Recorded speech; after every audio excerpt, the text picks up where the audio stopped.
तेन ग्रथितां पुराणानि मध्ये महाभारतम् अद्वैतामृतवर्षिणीं भगवतीम् अष्टादशाध्यायिनीम् अम्ब त्वामनुसन्दधामि भगवद्गीते भवद्वेषिणीम् नमोऽस्तु ते व्यासविशालबुद्धे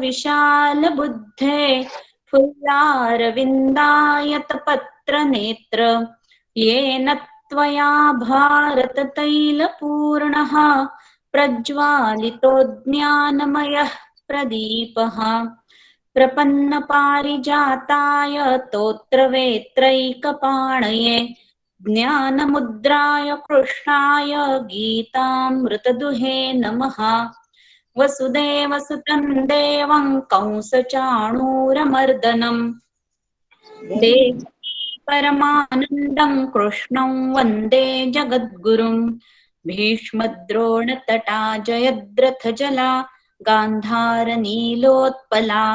शल्यग्राहवती कृपेण वहनी कर्णेन वेलाकुला अश्वत्थामविकर्णघोरमकरा दुर्योधनावर्तिनी सोत्तीर्णा खलु पाण्डवैरणनदी कैवर्तकः केशवः पाराशर्यवचः सरोजममलं गीतार्थगन्धोत्कटन् नानाख्यानककेसरं हरिकथा सम्बोधना बोधितम् लोके सज्जन षट्पदैरहरः पेपीयमानं मुदा भूयाद्भारतपङ्कजं कलिमलप्रध्वंसि न श्रेयसे मूकं करोति वाचालं पङ्गुल्लङ्घयते गिरिं यत्कृपातमहं वन्दे परमानन्दमाधवम् नारायणं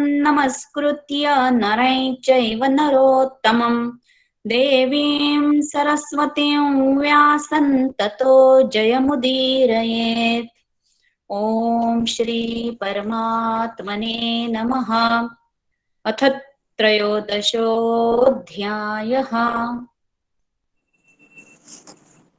श्रीमद भगवद्गीता म्हणायचं हो हो मध्ये, ते कारण नवीन ऐकणाऱ्याला माहित नसतं की काय कशातला 15वा अध्याय कशातला 13वा अध्याय. ठीक आहे, खूप छान म्हटली स्नेहल प्रार्थना. आपण मागच्या वेळी मला वाटतं 16व्या श्लोकापर्यंत आपण बघितलेलं आहे. क्षेत्र क्षेत्रज्ञ विभाग योग हा अध्याय आपण बघतोय. क्षेत्र म्हणजे शरीर आणि क्षेत्रज्ञ म्हणजे त्या शरीराला जाणणारा. इतकासा छोटासा अर्थ त्याचा नाहीये, आपण व्यापक अर्थ बघितलेला आहे. आणि ह्या अध्यायाचे वेगवेगळे टप्पे आतापर्यंत आपण बघितले की 4थ्या श्लोकापर्यंत हे क्षेत्र आणि क्षेत्रज्ञ प्रकरण काय आहे ते आपल्यापर्यंत कसं आलं, त्यानंतर क्षेत्रामध्ये काय काय समावेश होतो हे 5व्या आणि 6व्या श्लोकात बघितलं. 7 ते 11 श्लोकापर्यंत क्षेत्रज्ञ होण्यासाठी ज्ञानाची कोणती कोणती साधनं आहेत हे पाहिलं. त्यानंतर की हा परमात्मा जो आहे, म्हणजे ह्या अध्यायाचं सूत्र जे आहे ते जीव, विश्वात्मक परमात्मा म्हणजे जगत आणि ईश्वर, ह्या तिन्हींच्या माध्यमातून ईश्वरी तत्वापर्यंत आपल्याला ज्ञान करून घ्यायचंय, ईश्वरी तत्व जाणून घ्यायचंय, हे या अध्यायाचं सूत्र आहे. म्हणून जीव म्हणजे आपण, म्हणजेच क्षेत्र, जगत म्हणजे सर्वव्यापी परमात्मा ज्याचं वर्णन 12, 13, 14 आणि नंतर 15, 16 पर्यंत केलेलं आहे श्लोकापर्यंत. 13 आणि 14 मध्ये डिटेल सांगितलंय की सर्वेंद्रिय गुणाभासन हे विश्वव्यापक परमात्म्याचं वर्णन आहे. म्हणजे हे जगत कसं आहे, जीव म्हणजे हा आपला जीवात्मा मनुष्य, जगत म्हणजे परमात्मा, आणि मग ते माध्यम कोणतं, ईश्वराच्या माध्यमातून आपण त्या परमात्म्याला जाणू शकतो. मग ईश्वरी तत्व ज्यांच्यात आहे तो म्हणजे क्षेत्रज्ञ. ईश्वरी तत्व ज्यांच्यात आहे तो म्हणजे क्षेत्रज्ञ. मग आपण तेही पाहिलंय की ईश्वरी तत्व कोणामध्ये असतं. सगळ्यात ईश्वर जर आपल्याला जाणायचं असेल, ईश्वरी तत्व कोणात असतं, तर ज्यांनी ती ज्ञानाची साधनं अंमलात आणलेली आहे, प्रत्यक्ष आचरणात आणलेली आहे, त्याप्रमाणे जे वागलेले आहेत ते सर्व ईश्वर. ते त्यांच्यामध्ये सगळं ईश्वरी तत्व आतमध्ये गेलेलं आहे. ईश्वरी तत्व त्यांना प्राप्त झालेलं आहे. मग असे लोक कोण, तर आपले संत महात्मे.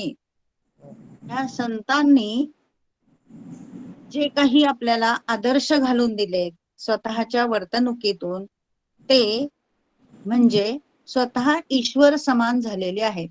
म्हणजे जर परमात्म्याला जाणायचं असेल तर आपण 3 पायऱ्या आहेत की आपण हा जीव आहे, ह्या जीवाने सत्संग केला पाहिजे किंवा जे काही आता तत्वज्ञान शिकून घेतलं पाहिजे. त्यानंतर संत लोक जे आहेत त्यांचं चरित्र वाचावं, त्यांनी केलेल्या कार्याचा अनुभव घ्यावा, त्यांनी केलेल्या कार्याचं निरीक्षण करावं. आणि ते केल्यानंतर आपल्याला कसे ते परमेश्वर स्वरूप झाले आहेत, म्हणजे परमात्मा स्वरूप झाले आहेत, परमात्मा तत्वात ते कसे विलीन झाले आहेत हे आपल्याला समजतं. म्हणून जीव, ईश्वर आणि जगत ह्या तीन तत्व समजून घ्यायचे. म्हणून हा अध्याय क्षेत्र आणि क्षेत्रज्ञ असे त्याचे 2 विभाग केले आहेत. हे आपण बघितलं. तर क्षेत्र म्हणजे काय आहे, तर आपण सुरुवातीलाच बघितलं क्षेत्र म्हणजे शरीर आहे, क्षेत्र म्हणजे शेत आहे वगैरे. तर आपल्या बाबतीत शेताची उपमा इथे यांनी दिली. तर शेत म्हणजे काय, तर शेतामध्ये जमीन नसते, जमिनीमध्ये बीज असतं आणि जमिनीमध्ये अनेक प्रकारचे ज्या गोष्टी बीज निर्माण होण्यासाठी, म्हणजे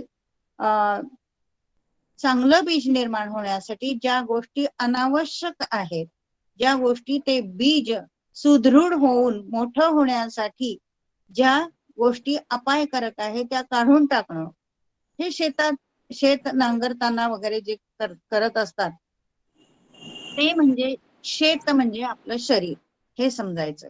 मग आपलं हे शरीर कसं कसं तयार झालंय, तर प्रकृतीमुळे आपल्याला तयार झालंय. आपलं शरीर म्हणजे मुळात 2 तत्वांनी तयार झालंय. सांख्यांच्या तत्वज्ञानाप्रमाणे प्रकृती आणि पुरुष तत्व म्हणजे आत्मतत्व, परमात्म्याचं जे तत्व आहे ज्याला आपण आत्मा म्हणतो. आत्मा आपल्या शरीरात असतो आणि त्याला धारण कोणी केलेलं आहे, तर प्रकृतीने त्याला वश करून घेतलाय. प्रकृतीच्या गुणांमुळे हा आत्मा जे काही जीवन जगत असतो तो प्रकृतीच्या गुणांमुळे जीवन जगत असतो, म्हणजे जीवात्मा. म्हणजे ह्या जीवात्म्याला आत्म्याला स्वतःला काहीही नाही. तो आहे, तो मागच्या जन्मी जो होता तोच आहे, आताही तोच आहे आणि पुढे जन्म मिळाला तरी आत्मा तोच राहणार आहे.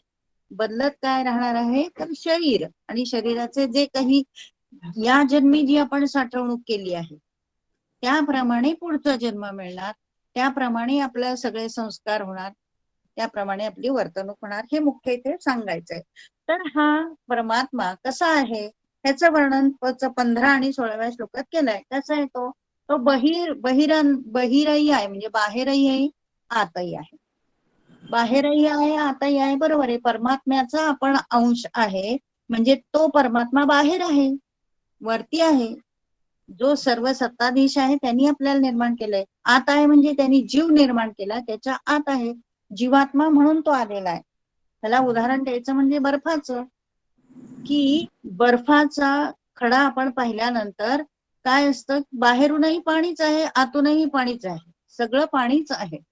किंवा घागर पाण्यात आपण बुडवली तर ज्या पाण्यात बुडवली ते पाणी तर त्याच्यात असतंच, आणि शिवाय बाहेरून ओली झाली की पाणी तिला लागलेलंच असतं. त्याप्रमाणे हा परमात्मा तो बाहेरही आहे, प्रत्येकाच्या जीवातही चर आहे, अचर आहे, स्थिर पण आहे. आत्मा म्हणून स्थिर आहे. मग चर म्हणून कसा आहे, तर प्रकृतीच्या गुणांमुळे त्याचं सगळं जीवन सारखं विकारी झाल्यामुळे बदलत राहतं. म्हणून तो चर आहे, तो सूक्ष्म आहे, अतिशय सूक्ष्म आहे. आत्मा आपल्याला कळत नाही, अतिशय सूक्ष्म आहे, तो डोळ्यांना दिसत नाही, पण काय आहे, अविज्ञेय पण आहे. तो जाणून घेण्या इतका सहज नाही की आपण म्हटलं हे तिथे झाड आहे, हे आपल्याला डोळ्यांना लगेच दिसतं, पण आत्मा आहे हे जाणून घेण्यासाठी त्याला आपल्यावर ते आध्यात्मिक आत्म्याचे संस्कारच करावे लागतात, किंवा त्याप्रमाणे आपण वागणूक केली तर, सत्संग केला तर, सतत भगवंताच्या सानिध्यात राहिलं तर कळतं की तो सूक्ष्म आहे, अविज्ञ आहे, जाणून घेण्यात जोगा नाही. म्हणजे लगेच कळत नाही, सूक्ष्म असल्या म्हणजे की मायक्रोस्कोप मधून जरी बघितलं तो बघण्याचा, व्यक्त होण्याचाच नाहीये, तो अनुभूतीचा भाग आहे. म्हणून तो अतिशय सूक्ष्मातला सूक्ष्म असा आहे. दूर आहे, दूरस्थ आहे म्हटलं तर दूर आहे, म्हटलं तर तुमच्या हृदयात आहे. तो दूर आहे हे केव्हा, जेव्हा आपण अज्ञानी असतो. पण अध्यात्म मार्गात जशी जशी आपली प्रगती होत जाते तसा तसा तो आपल्याला जवळचा वाटायला लागतो. म्हणून दूर पण आहे, अंतिके च अंतिके, आतमध्ये पण आहे, दूरही आहे जवळ आहे. जसं मोबाईल घेतलाय, आपली मुलं दूर असतील, दुसऱ्या परदेशात असतील, साता पलीकडे असतील, तर आपल्याला नुसतं डोळ्यांना असं वाटत असतं की ते, मनाला वाटत असतं की ते दूर आहेत. पण मोबाईल घेऊन जेव्हा त्यांच्याशी आपण बोलतो तेव्हा ते आपल्या अगदी जवळ आहेत असं वाटतं. म्हणजे हे विज्ञानामुळे आपल्याला सोयीस्कर झालंय ही गोष्ट वेगळी, पण तो हे उदाहरण झालं. तर तो परमात्मा पण असाच आहे, दूर जरी असला तरी तो तुमच्या जवळ पण आहे. म्हणून दूरस्थ शांतिकेच्या तर तो कसा आहे, अविभक्त पण आहे आणि विभक्त पण आहे. अविभक्त म्हणजे एक आहे, परमात्मा एक आहे. मागच्या वेळी डाळिंबाचं उदाहरण सांगितलं होतं. किंवा पावसाचे थेंब थेंब थेंब पाणी पडत असताना आपल्याला वाटतं ते विभक्त आहेत, पण ते जेव्हा समुद्रात मिळतात तेव्हा कसं होतं, ते पाणी अविभक्त होतं. थेंब थेंब एकत्र येतात आणि अविभक्त होतात, म्हणजे एकत्र येतात.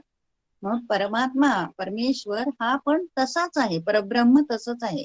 दिसायला आपल्याला विभक्त वाटत असतं, पण ते सर्वांच्या हृदयात एकच आहे. म्हणून अविभक्तांच्या भूतेषु विभक्तमिवच स्थितम, तोच धारण पोषण करणार आहे, तोच विष्णू रूपाने आपलं धारण पोषण करतो, रुद्र रूपाने संहार करणारा तोच आहे, आणि ब्रह्मदेवाच्या रूपाने उत्पत्ती करणारा पण तोच आहे.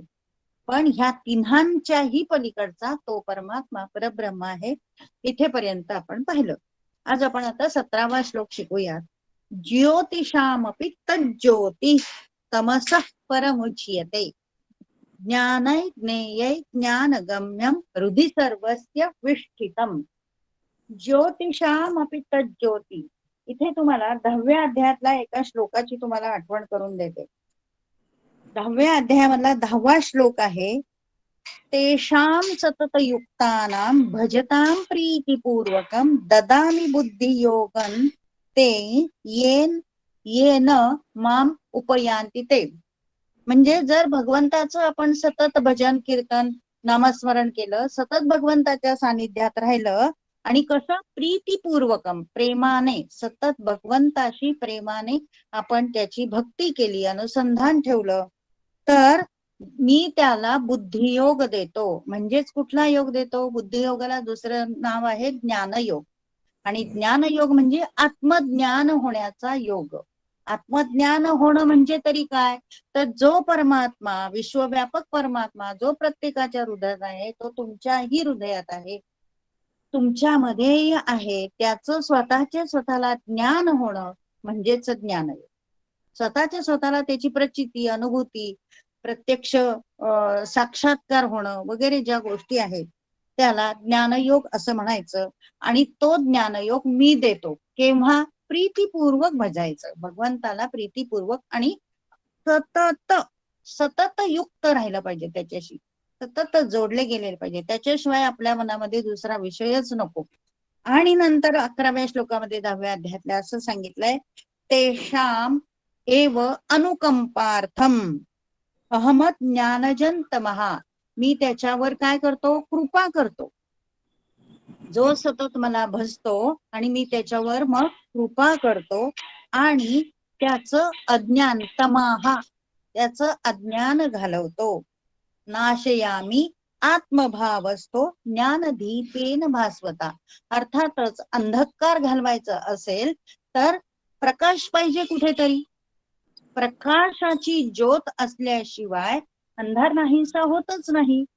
मग हा अंधार आणि हा प्रकाश कुठला आहे, तर आपलं अज्ञान म्हणजे अंधार आहे. मग अज्ञान म्हणजे कुठलं, तर हा परमेश्वर नाही आहे असं म्हणणं, किंवा संसारातीलच देहाला आणि देहाशी संबंधित दंभ, अहंकार या सर्व गोष्टींना खूप खूप महत्व देणं, म्हणजे मीच काय तो करता आहे असं मानणं, हे सगळ्या गोष्टी ह्या अज्ञानाच्या आहेत. अज्ञानरूपी अंधकार आपल्या जीवनात असतो. आणि जेव्हा आपल्याला भगवंताला आपण भजत असतो, सतत त्याचं नामस्मरण करत असतो, त्यावेळेला आपल्याला खरं ज्ञानदीप आपल्या हृदयात लागतो, ज्ञानाची ज्योत लागते. आणि मग ती ज्ञानाची ज्योत सर्व अंधकार नाहीसा करते. कसं करते, तर तेव्हा आपल्याला ती ज्ञानाची ज्योत लागते म्हणजे काय होतं, तर ज्ञान प्राप्त होतं. कुठलं ज्ञान प्राप्त होतं, तर हे सगळं करता करविता भगवंत आहे. हे इदम न मम, हे माझं काहीच नाहीये आणि हे करणारा पण मीच नाहीये. मी म्हणजे जी उपाधी तुम्हाला असते, आपण ज्याला ममत्व असतं, मी हे केलं, मी ते केलं, हे जे आपण म्हणत असतो, ते पूर्णपणे आपल्यातून गेलेलं असतं. आणि त्याच वेळी ज्ञानाची ज्योत लागते. आणि म्हणून नाशयामी आत्मभाव असतो. आपल्यामध्ये जो अहंकार असतो, की ममत्व असतं, अहंकार असतो, तो पूर्णपणे जातो. कशामुळे, तर भक्ती मार्गाने. आणि ह्या सर्व संतांनी अशाच प्रकारे स्वतःमधला जो अंधकार आहे, अंधकार रूपी अविद्या जी आहे, किंवा जे काही त्यांच्या आयुष्यामध्ये प्रसंग घडले, त्यावरून त्यांनी भगवंताचा सतत धावा करून, भगवंताचं सतत नामस्मरण करून, देहाला एक साधन मानून, फक्त देहाला साधन मानून, करता करविता परमात्माच आहे असं समजून सतत त्याची भजन, कीर्तन, नामस्मरण ह्याच्यामध्येच हे संत लोक राहिलेले आहेत. म्हणून त्यांच्या हृदयात ज्ञानाचा दीप पेटला गेला. भगवंतानी त्याची ज्योत निर्माण केली, म्हणून आपण त्याला ज्ञानदीप असं म्हटलंय. आणि तो 11व्या श्लोकामध्ये ते सांगितलंय, नाशयाम्यात्म आत्मभाव असतो ज्ञानदीपेन भास्वता, म्हणजे ज्ञानाच्या दीपाने तो प्रकाशित झाला. कोण प्रकाशित झाला, तर ज्याच्यावर भगवंताने कृपा केली असा तो. सर्व संत लोकांवर भगवंतानी कृपा केलेली आहे. आता हा आणखी ह्या ज्योतिषाम अपीचा हा ज्ञानदीपाशी संबंध आहे. ज्योतिषाम म्हणजे कोण, तर ज्योती म्हणजे प्रकाश देणारे. प्रकाश देणाऱ्या ज्या ज्या गोष्टी आहेत त्या सर्वांपेक्षा, इथे काय केले, डिग्री वापरली, ज्योतिषाम अपि, म्हणजे प्रकाश देणाऱ्या ज्या ज्या गोष्टी आहेत. कोण कोण आहे प्रकाश देणार, सूर्य आहे, चंद्र आहे, नक्षत्र आहे, तेज अग्नी आहे, नंतर विद्युत लता आहे. ह्या सर्व गोष्टी, ह्या हे वीज जी निर्माण होते तो नंतर आहे, ते विज्ञानाचा भाग आहे. पण भगवंतानी निर्माण केलेलं कोण कोण आहे, चंद्र, सूर्य, नक्षत्र, विद्युत लता, ह्यांच्या अग्नी, ह्यांच्याद्वारे आपल्याला प्रकाश मिळत असतो. म्हणून ज्योतिषाम असं म्हटलंय. ह्या ज्योती आहेत सगळ्या, आणि त्या ज्योतींपैकी तज्ज्योती तमस परमुच्यते. तज्ज्योती म्हणजे ती ज्योत, ह्या सर्व ज्योतींपेक्षाही ती ज्योत म्हणजे कुठली, ज्ञानाची ज्योत. ज्ञानाची ज्योत काय करते, तमस परम उच्यते.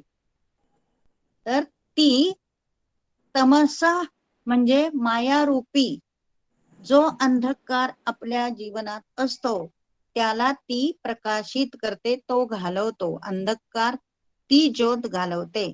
म्हणून ज्ञानदीप आपल्या हृदयात लावणं हे गीता तुम्हाला सांगते या अध्यायानुसार. आणि ते इतकं सोपं नाही, पण त्याच्यासाठी कर्म पाहिजे. निष्काम कर्मापासून सुरुवात, त्यानंतर भक्ती पण तेवढी तुमची परमभक्ती पाहिजे. जशी 12व्या अध्यायात सांगितले 7 ते 12 पर्यंत ते सांगितलंय की भक्ती कशी करायची. वेगवेगळ्या प्रकारे भक्तीचे प्रकार सांगितलेत. भक्ती सतत नामस्मरण ही सगळ्यात सोपी भक्ती आपल्याला ब्रह्मचैतन्य गोंदवलेकर महाराजांनी सांगितली की सतत नामस्मरण ही सगळ्यात सोपी भक्ती आहे. त्या भक्तीने ही ज्ञानाची ज्योत, ज्ञानदीप हा लागला जातो आणि मायेच्या पलीकडे असलेला तो परमात्मा आपल्याला प्रकाशित करतो. म्हणून ज्योतिषामपि तज्ज्योती तमस परम उच्यते. आता ज्ञानय ज्ञेयम ज्ञानगम्यम हृदि सर्वस्य विष्ठितम. विष्ठितम म्हणजे काय, तर विशेष रूपाने स्थित असणे. विशेष रूपाने स्थित असते, बरोबर आहे. सतत संतांचंच उदाहरण आपल्या डोळ्यासमोर येतं, कारण संतांनी हे सगळं करून दाखवलेलं आहे, संतांनी हे सगळं वागून दाखवलेलं आहे. तर विष्ठित म्हणजे संत लोकांमध्ये ही ज्ञानाची ज्योत विशेष रूपाने स्थित आहे. किंवा तर ज्ञानय ज्ञेय ज्ञानगम्यम. ज्ञानगम्य म्हणजे काय, तर ही ज्ञानाची ज्योत तत्वज्ञानानेच पेटली जाते, तत्वज्ञानानेच प्राप्त करून घेतली जाते. ज्ञानदीप आपल्या हृदयामध्ये, ज्ञानदीप हा फक्त तत्वज्ञानाच्या अभ्यासाने, तत्वज्ञानाशी संबंधित सर्व गोष्टी जर आपण आचरण केल्या, त्याचा अभ्यास केला, तर ती ज्ञानाची ज्योत आपल्या हृदयात लागते. त्याला ज्ञानगम्यम असं म्हटलेलं आहे. आणि ज्ञानम म्हणजे काय, तर ज्ञान म्हणजे हेच आत्मज्ञान. मी कोण आहे, मी कोठून आलो आहे, माझं या जीवनात येण्याचं उद्दिष्ट काय असलं पाहिजे, हे सगळं आतल्या आत आपल्याला समजणं आणि उमजणं. नुसतं समजणं पण वेगळं, पण उमजणं म्हणजे काय, त्याप्रमाणे कृती करून त्याप्रमाणे आपलं आचरण असणं. म्हणून ज्ञानम हा हा ज्ञानाचा दिवा आपल्या हृदयामध्ये तेव्हा लागतो केव्हा, तर तत्वज्ञानाने प्राप्त करून घेण्या योग्य ज्ञान आपण प्राप्त करून घेतलं तरच लागतो. ज्ञेयम म्हणजे जाणण्यास योग्य. मग जाणण्यास योग्य काय आहे हे आपल्याला ह्या आयुष्यामध्ये मानव जन्म मिळाल्यानंतर जाणण्या योग्य ज्ञेय काय आहे हे प्रथम समजलं पाहिजे. आपलं जीवनाचं उद्दिष्ट काय असलं पाहिजे. धर्म अर्थ काम मोक्ष हे तर आहेच, पण धर्म आणि मोक्ष हे मुख्य उद्दिष्ट असलं पाहिजे. अर्थ आणि काम एका ठराविक वयानंतर ठीक आहे, पण ठराविक वय झालं तर आपलं उद्दिष्ट धर्म आणि मोक्ष मिळवण्याकडे असलं पाहिजे. मोक्ष ही खूप मोठी कल्पना आहे किंवा ते फार वेगळं काहीतरी आहे. हे मोक्ष हा शब्दच आपण बाजूला ठेवूया, पण धर्म म्हणजे काय हे आपण समजून घेतलं पाहिजे. की आपलं मुख्य धर्म काय, तर मला परमेश्वराची प्राप्ती करून घ्यायची आहे, हा आपला धर्म असला पाहिजे. धर्म म्हणजे त्याप्रमाणे आपण कर्म केलं पाहिजे की मला परमेश्वराची प्राप्ती करून घ्यायची आहे माझ्या. आणि तो कुठे आहे, तो सर्व व्यापक तर आहेच, पण तो माझ्या हृदयात आहे आणि तो मला मिळवायचा आहे, त्याची अनुभूती मला घ्यायची आहे. हे आपल्या जीवनाचं ध्येय असलं पाहिजे. म्हणून ज्ञेय ज्ञेयम ह्या शब्दाचा अर्थ असा आहे, ज्ञानय ज्ञेय ज्ञानगम्यम हृदि सर्वस्य विष्ठितम. सर्वांच्या हृदयामध्ये तो आहे, पण सर्वांना दिसत नाही, सर्वांना कळत नाही, सर्वांना अनुभूती येत नाही. का येत नाही, तर प्रकृतीचे जे गुण आहेत त्या प्रकृतीच्या गुणांना आपण योग्य वळण लावत नाही, म्हणून तो सगळ्यांना मिळत नाही, दिसत नाही. पुढच्या श्लोकामध्ये काय सांगितलंय, इति क्षेत्रं तथा ज्ञानै ज्ञेयै चोक्तम समासतः. मद्भक्त, किती भगवंतांचं प्रेम आहे हो स्वतःच्या भक्तांवर. मद्भक्त दरवेळेला माझा भक्त माझा भक्त असं म्हणतात. आपण कधीतरी म्हणतो का माझा कृष्ण माझा कृष्ण, माझी गीता माझी गीता म्हणतो, पण तेवढ्या पुरतं म्हणतो. पण भगवंत मात्र मद्भक्त म्हणतात. भगवंताची जो सेवा करतो, भगवंताची सतत जो अनुसंधान ठेवतो, भगवंत त्याला माझाच म्हणतो.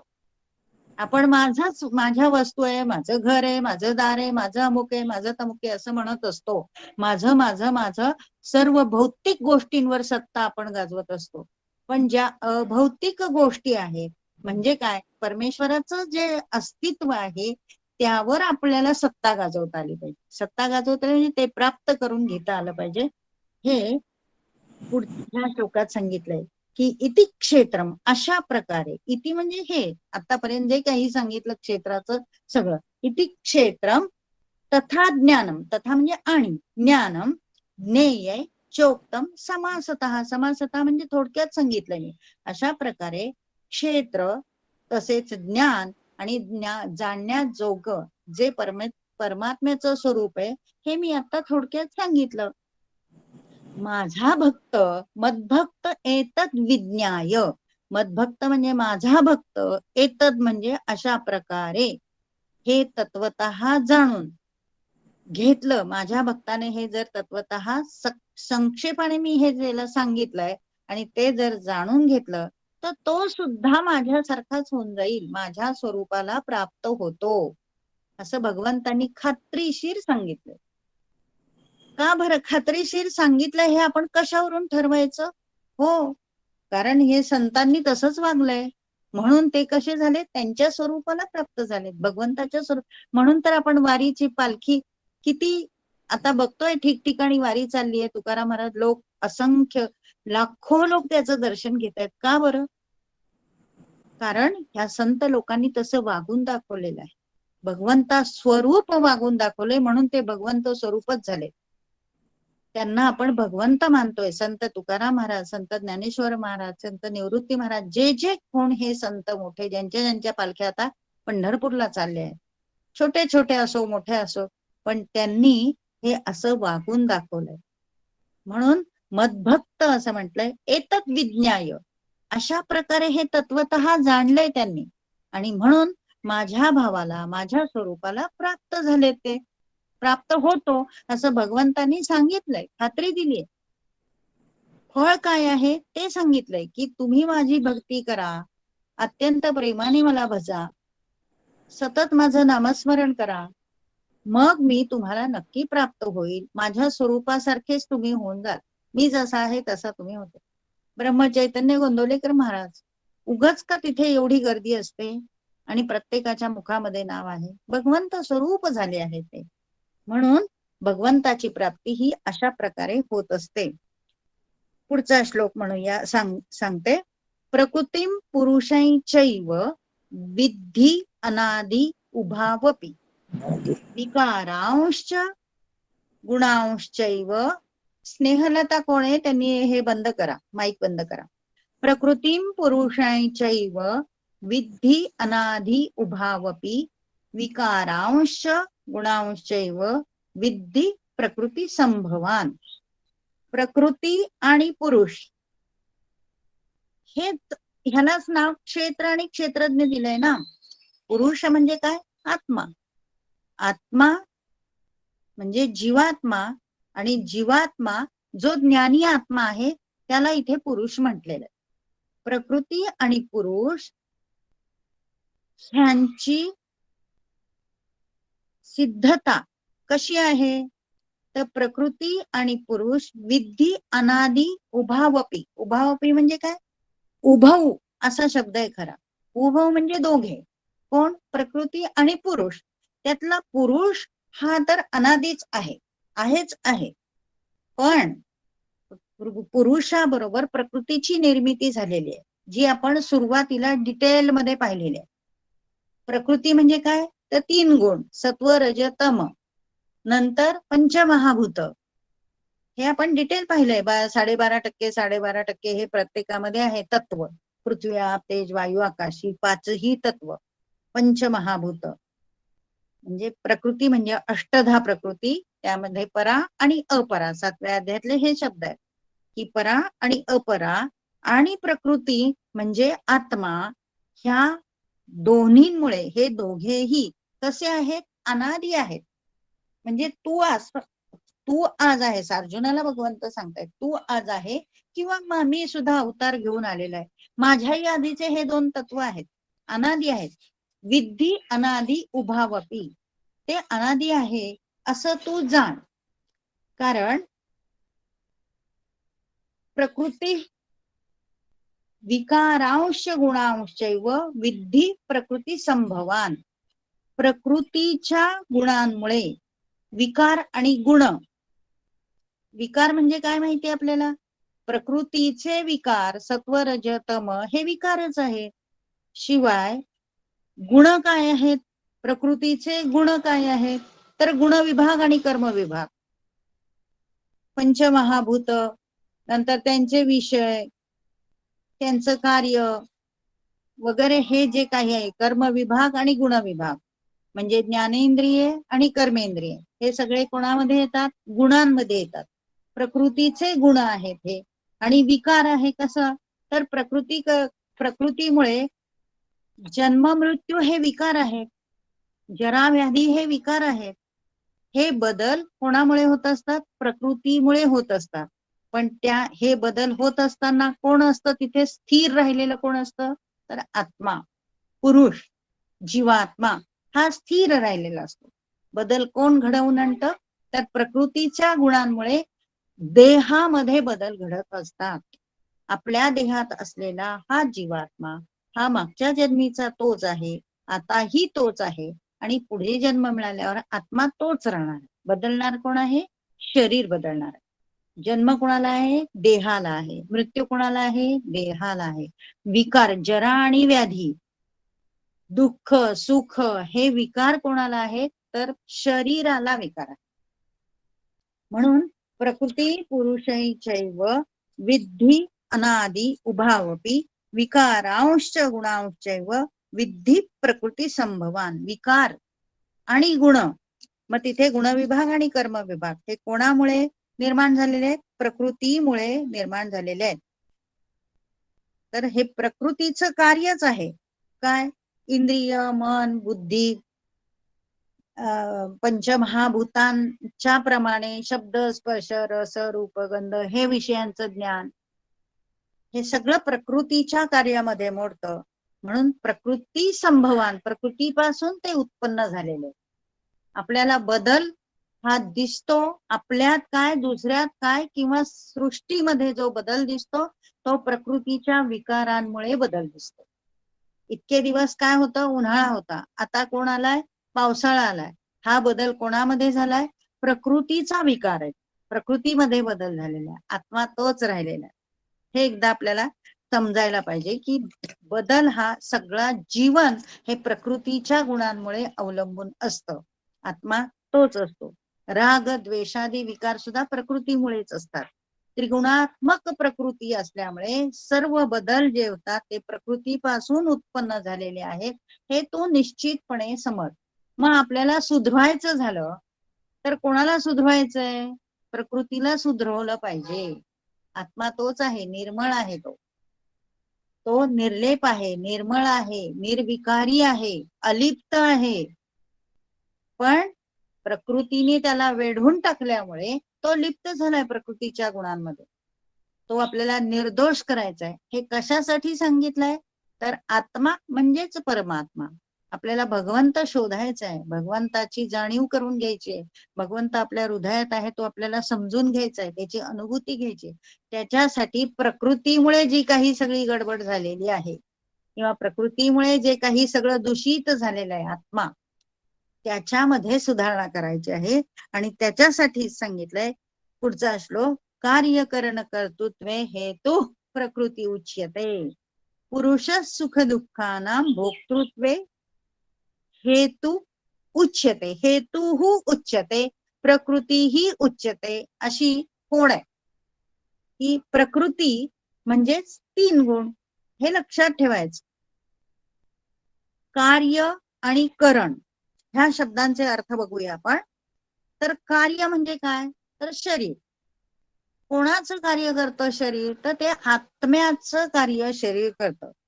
मग शरीर मध्ये कार्य म्हटल्यानंतर ह्या शरीरामध्ये काय येत आहे? तर पंचमहाभूताची तत्व आहेत. हे सगळं तत्वानी जाणायचे आपल्याला. आपल्या शरीरामध्ये पंचमहाभूताची तत्व आहे, पृथ्वी, आकाश, वायू, तेज आणि जल.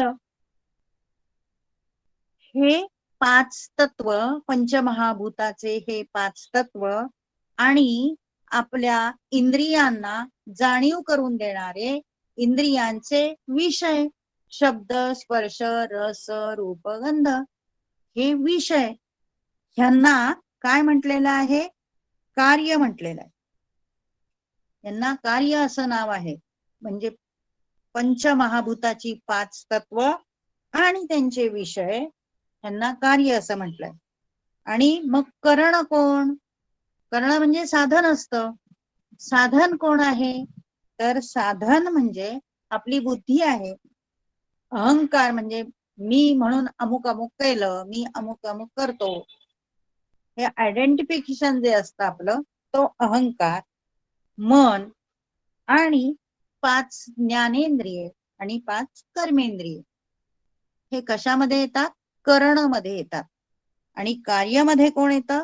तर पंचमहाभूत आणि त्यांचे इंद्रियांचे विषय, शब्द, स्पर्श, रस, रूप, गंध, 10 गोष्टी कार्यामध्ये आहेत, उरलेल्या करणमध्ये येतात.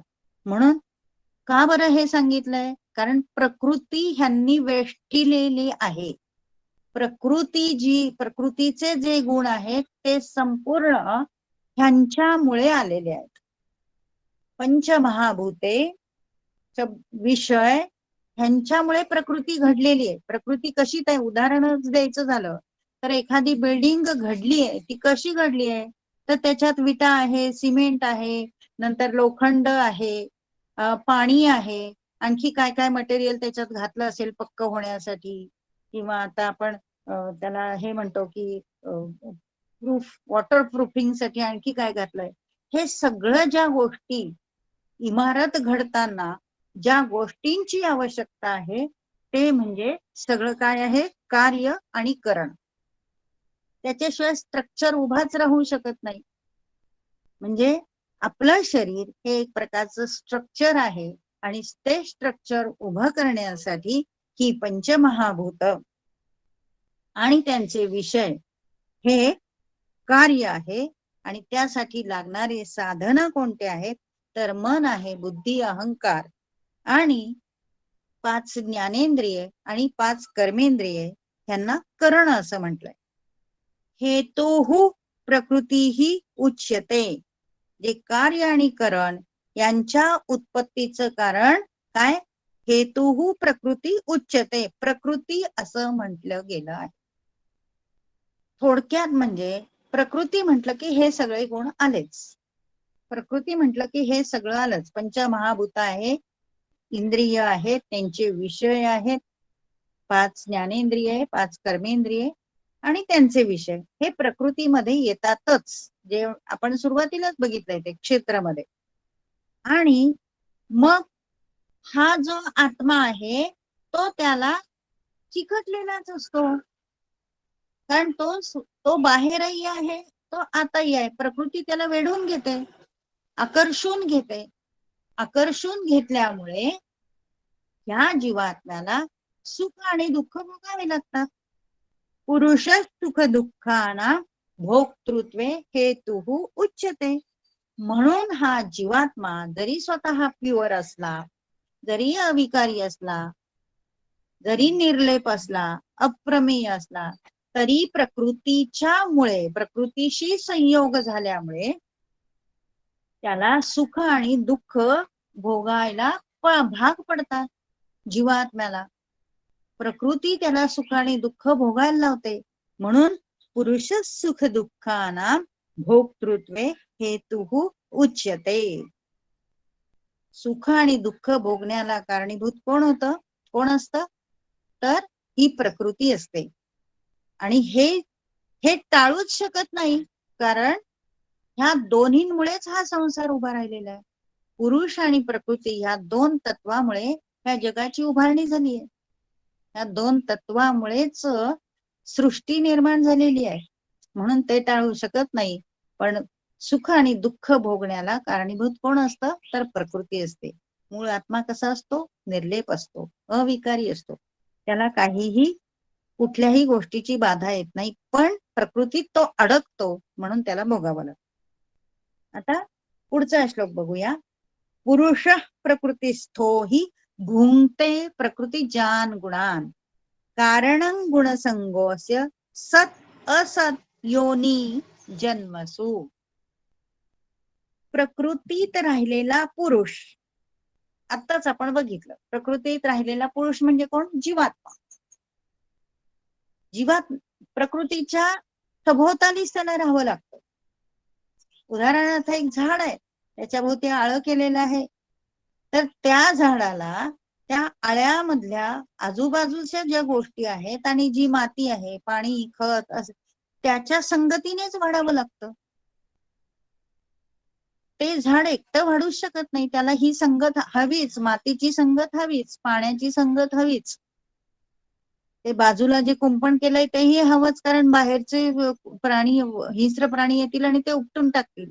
उदाहरणच जर द्यायचं झालं तर तसं हा पुरुष प्रकृतीस्थोई म्हणजे प्रकृतीमध्ये कायम स्थितच असतो, त्याच्यात बदल होत नाही.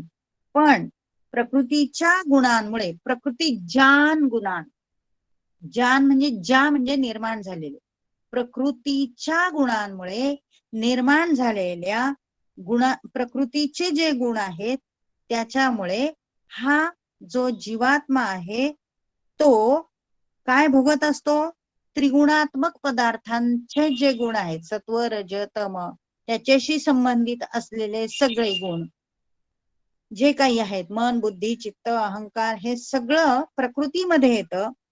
त्या पदार्थांना काय करत असतो? कारणं गुणसंगोस्य, गुण म्हणजे कुठले? त्रिगुण, त्याच्या संगतीने ह्या जीवात्म्याला काय बऱ्या वाईट गोष्टी, बऱ्या वाईट योनीमध्ये जन्म मिळत असतो. आता प्रकृतीच्या गुणाच्या संगाने म्हणजे काय? प्रकृतीचे गुण म्हणजे त्रिगुण, सत्व रज तम, त्यांचा संग, त्यांची आसक्ती. म्हणजे सत्वगुण म्हटला तर माणूस सत्संगाला लागतो, त्यामुळे त्याला सुख मिळतं आणि तो भोगतो. त्याचे जर रजोगुण वाढलेले असतील तर तो अनेक उठाठेवी करतो, जे करू नये ते करतो वगैरे, त्याच्यामुळे त्याला सुख आणि दुःख दोन्ही मिळतात. तमोगुण जो असतो, त्या तमोगुणाचं पण कार्य कसं आहे तर निद्रा आणि आलस हे असं जास्त सांगितलंय, पण तमोगुणामुळे माणसाचा प्रमाद वाढतो, ज्या गोष्टी करू नयेत ते करतो आणि त्याची आध्यात्मिक प्रगतीमध्ये त्याला बाधा आणतो. म्हणून रजो आणि तमोगुण हे आध्यात्मिक प्रगतीला बाधा आणणारे आहेत आणि सत्वगुण जो आहे तो सुद्धा बाधा आणतो, कारण सत्वगुणाचा त्याला अहंकार होतो. पण ह्या तीन गुणांमुळेच हा जीवात्मा त्याचे उपभोग घेत असतो, सुख आणि दुःख भोगतो. ते कसं काय बरं?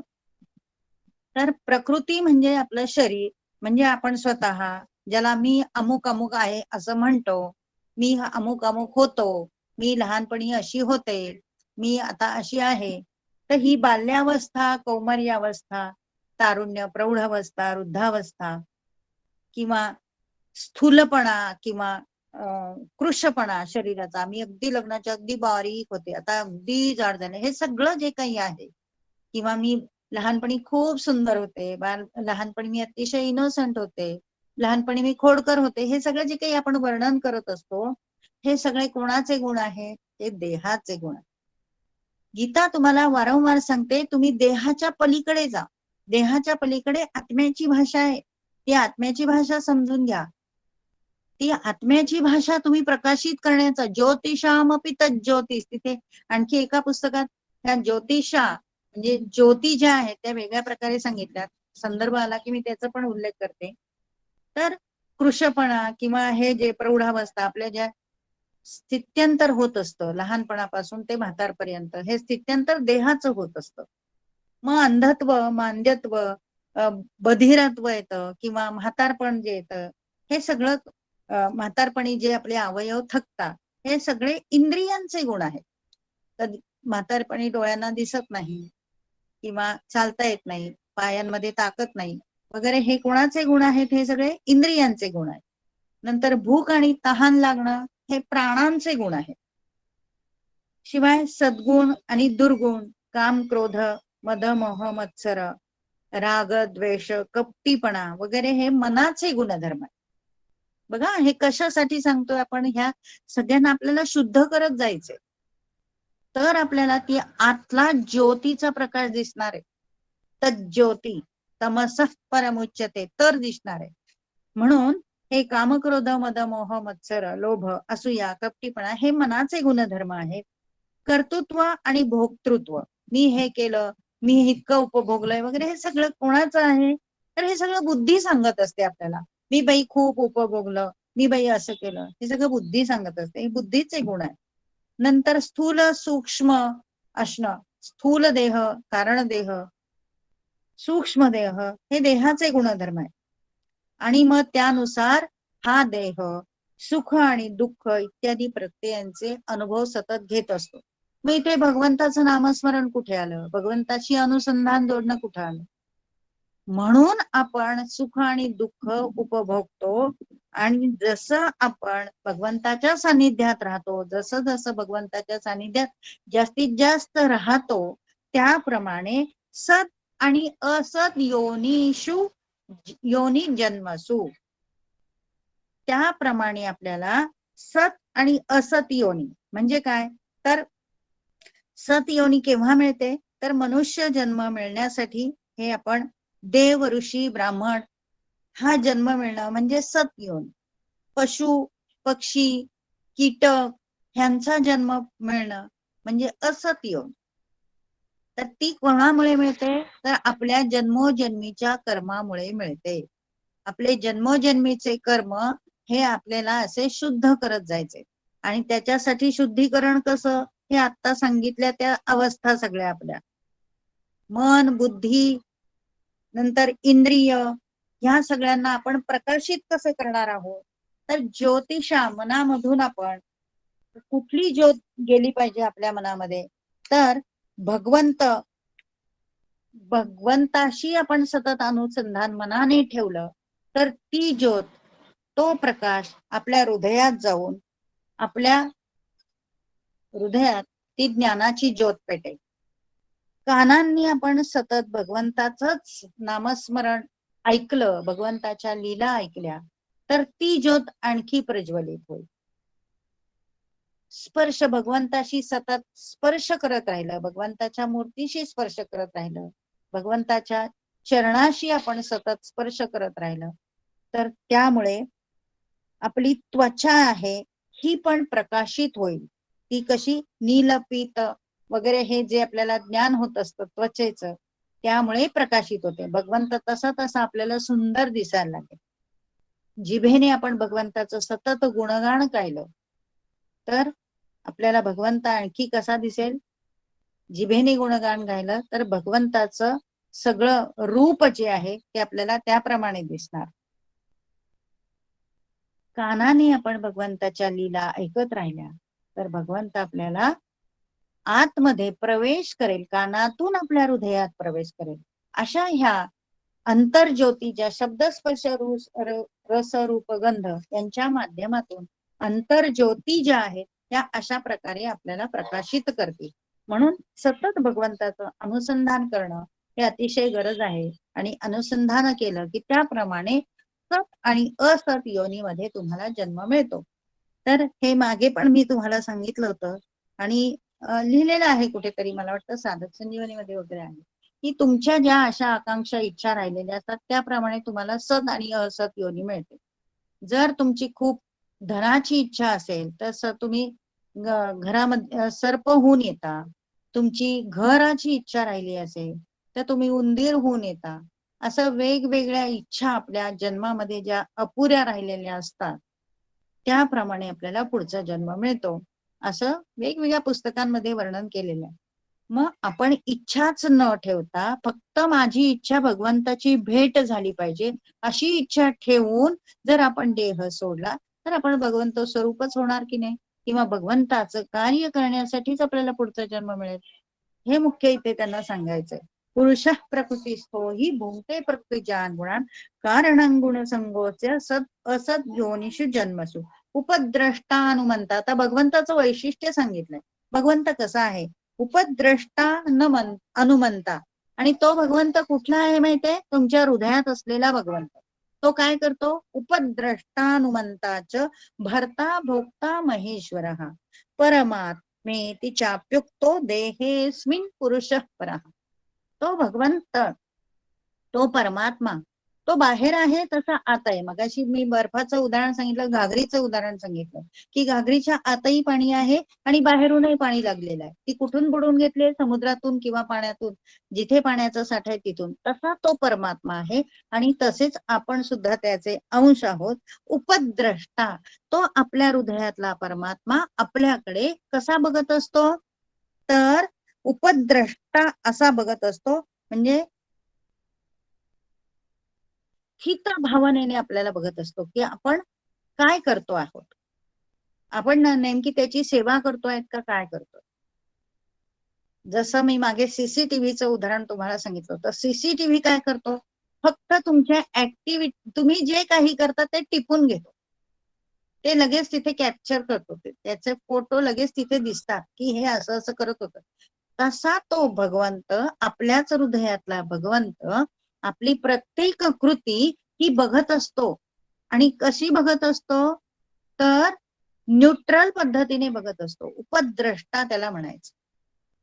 स्थित भावनेने बघत असतो, फक्त बघत असतो, नोंद करून ठेवतो आपल्या हृदयात, आपल्या मनामध्ये. तो आपल्या कृतीची, आपल्या म्हणजे भक्ताच्या कृतीची नोंद करून ठेवतो, म्हणून त्याला उपद्रष्टा असं म्हटलंय. अनुमंता, अनुमती देत असतो आपण जे काही करत असो. साक्षी भावाने, उपद्रष्टा म्हणजे साक्षी भावाने तो बघतो. साक्षी भावाने आपली प्रत्येक कृती तो बघत असतो. आणि तो अनुमंता, तुम्ही चांगलं काय केलं तर तो तुम्हाला अनुमती देतो. वाईट करणार असाल तर तो तुम्हाला सूचना देतो, हे असं करू नकोस. जर आपण भगवंताच्या सानिध्यात राहिलं तर तो आपल्या वेळोवेळी सूचना देत असतो. तो सांगतो हे करू नकोस, पुढे धोका आहे, किंवा हे करू नकोस, तिथे तुझं नुकसान आहे, हे करू नकोस, तिथे तुला अपघात होणार, वगैरे वगैरे ज्या गोष्टी आहेत त्या सगळ्या कोण सांगतो? तर आपल्यातला परमेश्वर. केव्हा? आपण भक्तीने सतत सतत युक्तानाम, त्याच्याशी सतत आपण जोडले गेले तर होणार हे. अनुमंता, संमती देणारा असतो तो आपल्याला, हे करा ते करा, त्याच्या पुढचं कार्य ते करा, त्याच्या पुढचं ते करा, पण त्याच्याशी अनुसंधान पाहिजे. नंतर भरता भोगता महेश्वर हा, तोच भरण पोषण करत असतो. आपण उगाच काळजी करत असतो, अरे बापरे असं कसं होणार, आता कसं होईल, अमुक झालं तर कसं होईल, तमुक झालं तर कसं होईल. पण तुम्ही त्याच्याशी अनुसंधान ठेवलं तर सगळं नियोजन त्यांनी त्याच्या हातात घेतलेलं असतं. त्याची अनुभूती आपण घ्यायची. भगवंताशी सतत अनुसंधान ठेवा, तोच भरता आहे. आपल्या हृदयातला परमेश्वरच भरता आहे, भोगता पण तोच आहे. आणि महेश्वर, महा ईश्वर आहे तो, ईश्वराचाही ईश्वर तो आहे.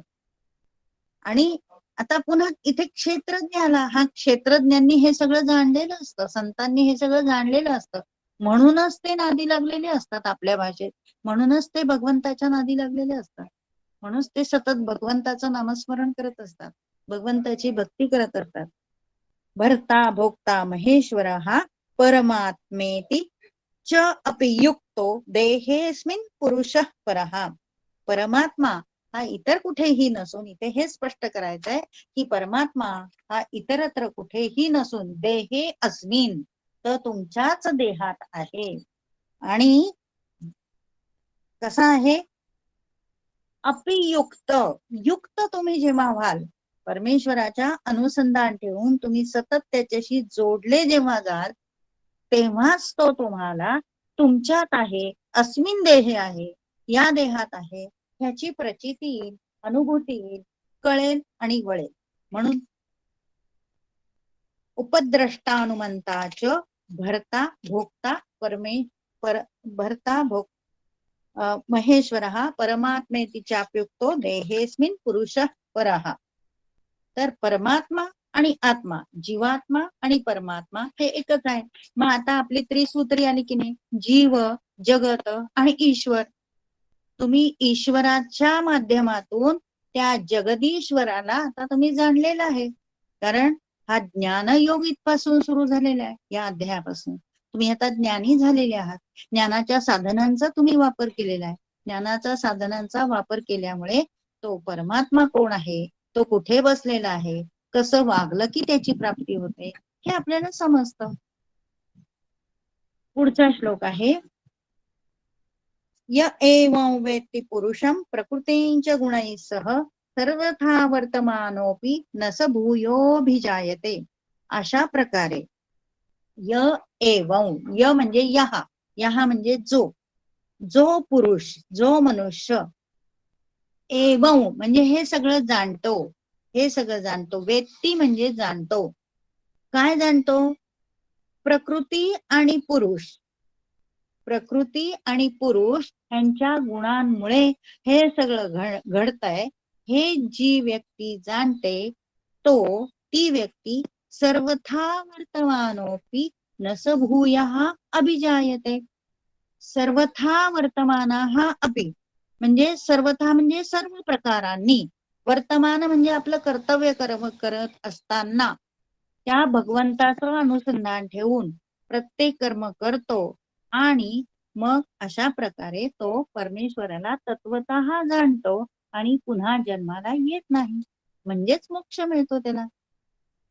न स भूयः अभिजायते, अभिजायते म्हणजे पुन्हा जन्माला, ज्या वरून जायते, ज्या हा धातू आहे, जन्मन, जायते हे क्रियापद आहे, पुन्हा जन्माला येते. न स, न म्हणजे नाही, स म्हणजे सहा, सहा म्हणजे तो. इथे जेव्हा ह्या शब्द येतो तेव्हा सहा असलाच पाहिजे, यत्र जेव्हा येतो तेव्हा तत्र असलंच पाहिजे. अशा प्रकारे हा प्रकृतीचे गुण जाणून प्रकृतीला कसं वळण लावायचं हे जाणून जो मनुष्य सतत भगवंताचं अनुसंधान ठेवतो, सतत भगवंताच्या नामस्मरणात राहतो, सतत भगवंताची वेगवेगळ्या प्रकारे भक्ती करतो, कर्म मार्गाने, ज्ञान मार्गाने किंवा भक्ती मार्गाने, 3 मार्ग गीतेमध्ये सांगितले, त्या मार्गाने जी भक्ती करतो असा मनुष्य काय होतो, तर पुन्हा जन्माला येत नाही, म्हणजेच त्याला मोक्ष मिळतो किंवा त्याचा आत्मा पुढच्या प्रगतीसाठी जातो, या पृथ्वी लोकावर तो राहत नाही. मग कोणते मार्ग आहेत ते वेगवेगळे, पुन्हा इथे सांगितलंय बघ, की भगवंताला जर भगवंत तुमच्या हृदयात तुम्हाला सतत ठेवायचा आहे, तर असे लोक कोणत्या कोणत्या मार्गाने असे मोक्ष मिळवून गेलेले आहेत किंवा पुन्हा जन्माला नाही आलेले, तर हे 4 मार्ग सांगितले. ध्यानेनात्मनि पश्यन्ति केचित् दात्मानमात्मना, अन्ये सांख्येन योगेन कर्मयोगेन चापरे च अपरे, म्हणजे आणखी दुसरे कोणीतरी, च अपरे आणखी, हे वेगवेगळे मार्ग सांगितले. म्हणजे जसं मुंबईला जायचंय तुम्हाला आणि विमानतळावर जायचंय, तर कोणी ह्या मार्गाने जातं, कोणी नाशिक मार्गाने जाईल, कोणी नगर मार्गाने जाईल, कोणी पुणे मार्गाने जाईल, काय वेगवेगळे मार्ग आहे. आणि तिथे गेल्यावर सुद्धा आणखी वेगवेगळे मार्ग आहे. तसं हे वेगवेगळ्या मार्गाने आपण भगवंताला प्राप्त करू शकतो. कुठले मार्ग आहेत? ध्यानेन आत्मनी, ध्यानेन आत्मनी म्हणजे काय? ध्यानाच्या द्वारा भगवंताचं ध्यान, सतत ध्यान. अर्ध्या 6व्या मध्ये हे सगळं सांगितलेलं आहे. शुचौ देशे प्रतिष्ठाप्य स्थिरमासन आत्मना, ह्या श्लोकापासून सांगितलंय भगवंताचं ध्यान कसं करायचं. 11 ते जवळजवळ 32व्या श्लोकापर्यंत भगवंतांनी अर्जुनाला सांगितलंय की तू भगवंतापर्यंत पोहोचायचंय तुला, तर कसं ध्यान कर. ध्यान म्हणजे स्थिर जागेवर बसायचं, मग चित्त एकाग्र करायचं, हळूहळू हळूहळू शनै शनै उपरमे बुद्ध्या धृती गृहीत्या, बुद्धीचं धाडस करायचं, हळूहळू भगवंताच्या पर्यंत जायचं प्रयत्न करायचा, असं ते 6व्या अध्यायामध्ये सांगितलंय. ही ध्यानाची अवस्था सांगितली की ध्यानाच्या मार्गाने जाऊ शकता, भगवंताला तुम्ही पाहू शकता. केचित आत्मना, केचित म्हणजे काही माणसं शुद्ध झालेल्या अशा सूक्ष्म बुद्धीने, म्हणजे जे सतत सतत सतत भगवंताचं नामस्मरण करतात किंवा ध्यान योग करतात, ते अतिशय सूक्ष्म मार्गाने, सूक्ष्म बुद्धीने भगवंतापर्यंत जाऊन पोहोचतात. आपल्या हृदयातच भगवंत आहे हे ते जाणतात. ध्याने न आत्मनी आत्मना, आपल्या हृदयातच तो परमेश्वर आहे हे जाणतात, त्याची अनुभूती घेतात. म्हणून ध्यानेन आत्मनि पश्यन्ति केचित आत्मनम आत्मना.